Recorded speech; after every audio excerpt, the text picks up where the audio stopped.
اگر محبت سچی ہو تو یا تو وہ کسی کو زندگی بخشتی ہے یا کسی کی زندگی لے لیتی ہے۔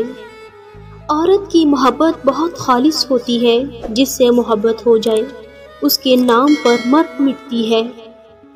وہ جیسا کہتا ہے کرتی ہے، ساری زندگی اکیلے گزار دے گی، شرک نہیں کرے گی۔ یہی اس کی خوبی ہے اور نیک ہونے کی نشانی ہے۔ جس سے ایک بار جڑ گئی بس اس کی ہو جاتی ہے۔ کسی اور کا سوچنے سے پہلے وہ مرنا پسند کرتی ہے۔ ہر مرد کے اندر یہ آرزو ہوتی ہے کہ وہ عورت کو اس کی پٹڑی سے اتارے اور اپنے راستے پر لے کر چلے۔ یہ مرد کا المیہ ہے کہ وہ عورت سے ہمیشہ محبت کرنا چاہتا ہے، لیکن اس کے لیے پرکشش ہمیشہ حسن ہی ہوتا ہے جو ہمیشہ نہیں رہتا۔ مرد بطخ کی ماند ہے، اوپر سے پانیوں میں تیرتا ہے اور مچھلی کی طرح نچلے پانیوں میں نہیں جا سکتا۔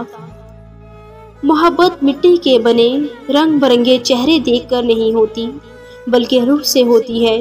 کبھی کبھی خوبصورت چہروں سے بھی نہیں ہوتی، اور ہو جائے تو کسی عام سے چہرے سے بھی ہو جاتی ہے، اور وہ ہمیں دنیا کا سب سے خوبصورت چہرہ لگنے لگتا ہے۔ محبت کا خوبصورتی سے کوئی تعلق نہیں۔ فلسفہ ہے، اگر کسی سے محبت ہو جائے تو اظہار میں دیر مت کرو، بار بار اظہار کرو اور فوراً نکاح کر لو، کیونکہ سچ تو یہ ہے کہ جذبات اظہار کے محتاج ہوتے ہیں۔ اظہار کے بنا جذبات نہیں، محبت کا مزہ نہیں۔ اس دنیا میں سکون سے جینے کی ایک ہی تدبیر ہے، انسان کے پاس ایک وسیع و عریض قبرستان ہو جہاں وہ لوگوں کی غلطیوں اور خامیوں کو دفنا آیا کرے۔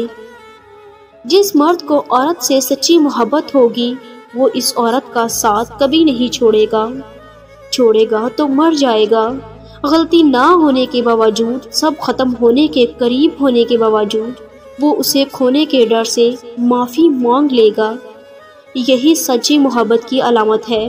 ایسا مرد ہیرا ہے اور ایسی عورت خوش نصیب ہے۔ محبت روشنی کی طرح ہے، اس لیے اس بات سے فرق نہیں پڑتا کہ چراغ کس کے ہاتھ میں ہے۔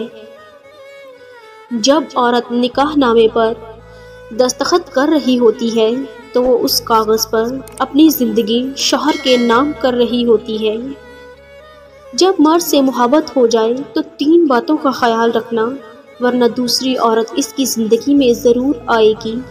مرد کو زیادہ محبت اور عزت نہ دینا، مرد کو اپنی کمی محسوس کرواتی رہنا، اس کو تمہارے بغیر جینے کی عادت نہ لگنے دینا۔